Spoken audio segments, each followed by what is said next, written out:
UK, Canada, Australia के बाद Ireland एक ऐसी कंट्री है जहां पर इस वक्त वर्कर्स की बहुत ज्यादा शॉर्टेज है और इस कमी को पूरा करने के लिए आयरलैंड बहुत ही ज्यादा इंटरनेशनल वर्कर्स को हायर करता है ताकि वो इस कमी को पूरा कर सकें। अगर आप भी इस वक्त आयरलैंड मूव करना चाहते हैं तो ये आपके लिए बेस्ट अपॉर्चुनिटी हो सकती है। आपने चेकआउट करना है क्रिटिकल स्किल्स एम्प्लॉयमेंट परमिट को, जो शॉर्ट में है CSEP। इस वीडियो में मैं आपको बताऊंगा इसके बेनिफिट्स क्या हैं, एलिजिबिलिटी क्राइटेरिया क्या है और प्रोसेसिंग टाइम और फीस कितनी है, ये सारी चीजें मैं आपको बताऊंगा। सबसे पहले मैं आपको बेनिफिट्स का बता दूं। चीजें के जो सबसे बड़ा बेनिफिट है, इसमें आपको स्पॉन्सरशिप रिक्वायर्ड नहीं है। जैसे जब आप यूके में अप्लाई करते हैं आपको स्पॉन्सरशिप लेटर चाहिए होता है और आपको जॉब ऑफर लेटर चाहिए होता है, लेकिन आयरलैंड में इस वीजे पे ऐसा कुछ भी नहीं है। आपको सिर्फ जॉब ऑफर लेटर चाहिए, आपको स्पॉन्सरशिप नहीं चाहिए।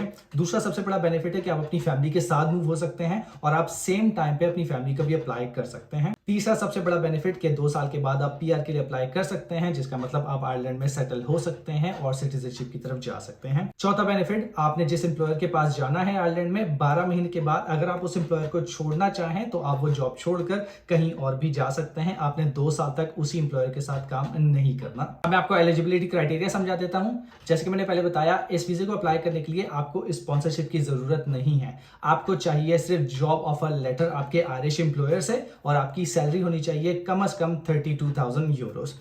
उसके बाद आपके पास रेलेवेंट एक्सपीरियंस होना चाहिए जिस भी फील्ड में आप अप्लाई करेंगे, जिस भी ऑक्यूपेशन में जाएंगे आप, और आपके पास आपकी डिग्री होनी चाहिए रेलेवेंट फील्ड में या रेलेवेंट ऑक्यूपेशन में। और उसके बाद सबसे जरूरी चीज, आप जो भी काम करते हैं अपनी होम कंट्री में, चाहे आप इंजीनियर हैं, प्लम्बर हैं, डॉक्टर हैं या IT प्रोफेशनल हैं या कुछ भी काम आप अपनी होम कंट्री में करते हैं, जो भी आपका ऑक्यूपेशन है, आपने चेकआउट करना है इनकी क्रिटिकल ऑक्यूपेशन लिस्ट को। अगर तो आपका ऑक्यूपेशन क्रिटिकल ऑक्यूपेशन लिस्ट में शामिल है तो तब आप अपनी जॉब्स अप्लाई कर सकते हैं। अगर आपको उसी कैटेगरी में जॉब ऑफर आ जाती है तब आपने सीधा जाना है और वीजा अप्लाई करना है। इस वीजे को कम से कम आपने 12 हफ्ते पहले अप्लाई करना है। तो जो भी आपकी स्टार्ट डेट होगी उससे 12 हफ्ते पहले आपने इस वीजे के प्रोसेस को स्टार्ट कर देना है। और इस वीजे को अप्लाई करने के लिए जो फीस है वो है 1000 यूरोस। और सबसे आखिर में मैं आपको थोड़ी सी टिप्स दे देता हूं। आपने अपने एम्प्लॉयर्स को एजुकेट करना है, उन्हें बताना है कि इस वीजा कैटेगरी में आपको स्पॉन्सरशिप की जरूरत नहीं है। आप सिर्फ अपने ऑफर लेटर, जो आपका जॉब ऑफर लेटर होगा, आप उस बेस पे अप्लाई कर सकते हैं। क्योंकि मोस्टली एम्प्लॉयर समझते हैं कि उन्हें आपको स्पॉन्सर करना पड़ेगा, जिसकी वजह से वो आपकी एप्लीकेशन को रिजेक्ट कर देते हैं।